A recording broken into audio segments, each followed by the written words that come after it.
2015년 한국의 담배값은 2,500원에서 4,500원으로 상승하였다. 정부는 국민 건강 증진을 위해 담배값 인상을 한다는 발표를 하였다. 왜 만원도 2만원도 아닌 하필 4,500원으로 담배값이 올랐을까? 먼저 4,500원이라는 이 가격은 어떻게 나온 것일까? 흡연이 국가 재정에 미치는 긍정적 효과는 첫 번째, 담배값에 붙는 세금으로 국가 재정을 더욱 탄탄하게 할 수 있다. 2014년 당시 보건복지부에서 흡연자 1000명을 대상으로 한 조사 발표에 따르면 담배값이 4,500원으로 오르면 담배를 끊겠다고 답한 인구는 32.3%였고 8,000원 이상이 되면 실제로 담배를 끊는 사람이 기하급수적으로 늘 것으로 예상되었다. 비용 편익 분석의 지표들마다 차이는 있지만 기존 담배값에서 2,000원을 올려 4,500원이 될 때 정부는 약 5조 2천억의 추가 수익을 얻게 될 것으로 예상되어 비용 편익에서 가장 큰 수익을 볼 것으로 예상되었다. 본래 수익인 6조 8천억과 합하면 12조 원가량 되는 엄청난 세금이 확보되는 것이다. 두 번째, 흡연은 노령 인구의 수명을 단축시킴으로써 국가 재정에 도움이 된다는 소름 끼치는 이유이다. 바로 이 두 번째 이유에 대해서 우리가 논해봐야 한다고 생각했기 때문에 이 영상을 만들고 싶었다. 국민의 수명을 단축시키는 것이 어떻게 국가 재정에 도움이 될까? 이 이유를 말하기 전에 담배 회사 필립 모리스가 체코 정부에 냈던 보고서가 가져온 논란에 대해 살펴보자. 체코 정부는 흡연으로 인한 의료비 증가를 우려해 담배세를 높이는 방안을 검토했다. 이에 필립 모리스는 세금 인상을 막기 위해 흡연이 체코의 국가 예산에 미치는 효과에 대한 비용 편익 분석 작업을 진행하였다.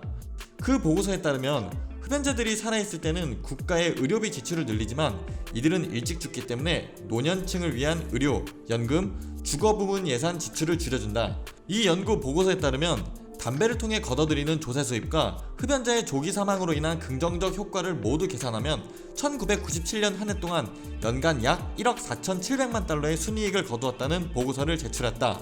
당시 이 보고서가 공개되고 여러 단체로부터 각종 비난을 받았는데 그나마 다행인 것은 체코 정부가 주도적으로 긍정적 효과를 계산한 것이 아닌 담배 기업 필립 모리스가 담배세를 늘리려는 체코 정부를 설득하기 위해 만든 보고서였다는 것이다. 그리고 이러한 계산법은 현대에 들어 편익이 더 커지고 있다. 노령 연령이 될수록 미래지향적 산업에 소비를 더 적게 하기 때문이다. 예를 들어보자. 젊은 청년이 최신형 핸드폰이나 전기차에 관심을 가지는 경우는 신기해 보이지 않지만 80대의 사람이 최신형 핸드폰이나 전기차에 관심을 가지고 스펙을 줄줄이 읊는 경우를 보게 된다면 몹시 흥미로울 것이다. 노령 연령에 가까워질수록 소비 성향이 미래지향적 산업에서 멀어지기 때문에 경제적으로 노동의 면에서도 소비의 면에서도 이익이 되지 않는다. 때문에 이런 이유에서 비롯된 담배값 인상은 노인은 사회 경제적으로 불필요한 존재라고 일부 선언한 것과 같았다. 인간을 두고 저런 계산을 해도 되는가 하는 의문이 들겠지만 이런 방식의 편익 계산은 우리 주위에서 많이 볼 수 있다. 작게는 신고하지 않을 것이라 믿고 퇴직금, 주유상 등을 떼먹는 업주부터 산재 등의 보상 문제를 앞두고 소송 비용과 보상을 계산하는 기업, 가입자의 건강 상태와 생활 패턴을 확인하는 보험사, 더 크게는 국가적 차원의 정책, 더 극단으로 가면 침략 전쟁에 이르기까지 공리주의적 사고방식은 우리도 모르는 사이 자연스럽게 삶 속으로 스며들어왔다. 개인이나 기업이 인간의 존엄성을 파괴하고 인간을 수단화하는 것도 문제지만 국가가 주도적으로 국민을 상대로 저런 방식의 계산을 했다는 것은 사실상 국가의 가장 큰 존재 목적인 국민의 생명을 지킨다는 이유를 스스로 저버리게 되는 것이다. 우리 국민 모두는 나이에 상관없이 인간은 존엄하다고 배운다. 그리고 국가는 국민의 생명을 지킨다. 담배는 바라보는 관점에 따라 기호품이 될 수도 있고 국민의 건강을 해치는 나쁜 것이 될 수도 있다. 2014년 당시 담배값 인상을 위해 정부가 내세운 이유는 담배값 인상을 통해 흡연료를 줄여 국민 건강 증진을 돕겠다는 것이었다. 진짜 목적이 국민들의 건강을 위해서 비흡연자를 늘리는 것이었다면 여러 수치를 종합했을 때 차라리 8,000원 이상으로 올리라는 비판도 많이 있었다. 심지어 차라리 만원 이상으로 올려라 확 끊어버리게 라는 말도 많이 나왔다. 이 영상을 만들기 위한 대본을 처음 작성했던 것은 2018년이었다. 이번에 다시 영상을 만들기 위해 대본 작업을 하다가 2021년 현 정부에서는 담배값을 8,000원으로 인상하기 위한 방안을 검토 중이라는 기사를 제작 막바지에 보았다.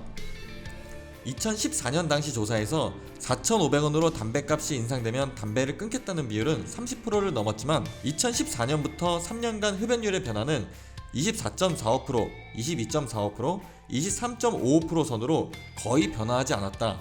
2014년 시행된 설문조사에 따르면 담배값이 8,000원이라면 실제로 끊는 사람이 급속도로 많아진다고 생각할 수 있다. 따라서 이 가격 인상안은 당장 국민을 돈으로 보냐는 비난을 피할 수 있을지도 모른다. 갑자기 올려도 모자랄 판에 순차적으로 8,000원까지 올린다면 4,500원으로 올린 정책과 다른 의미가 있는지는 의문이다. 실제로 효과를 보고 싶다면 담배가 중독제라는 것을 고려하여 한 번에 가격을 훨씬 많이 높여야 하지 않을까라는 생각을 흡연인들에게 말해주고 싶다. 전통적으로 삼가 죽음은 시장에서 금기시되는 영역이었다. 하지만 이곳에 시장 논리가 침투하면서 이를 대하는 사람들의 태도와 가치관에 변화가 생겼다. 인간의 존엄성을 돈으로 환산할 수 있다고 믿는 사람들이 많이 늘어난 것을 느끼는 건 나뿐만은 아닐 것이다. 국가는 기업이 아니다. 물론 기업도 생명의 시장 논리를 침투시켜 계산하는 것은 안 된다. 하물며 국가는 더더욱 안 된다. 국가의 존재 목적 중 가장 중요한 이유가 국민의 생명을 지키는 것이기 때문이다. 정부 주도적으로 공리적 계산을 하여 정책의 효용성을 따져볼 수는 있다. 하지만 그것이 국민의 생명을 보호해야 하는 본분에 반하는 것이라면 국가는 존재 이유를 잃게 될 것이다.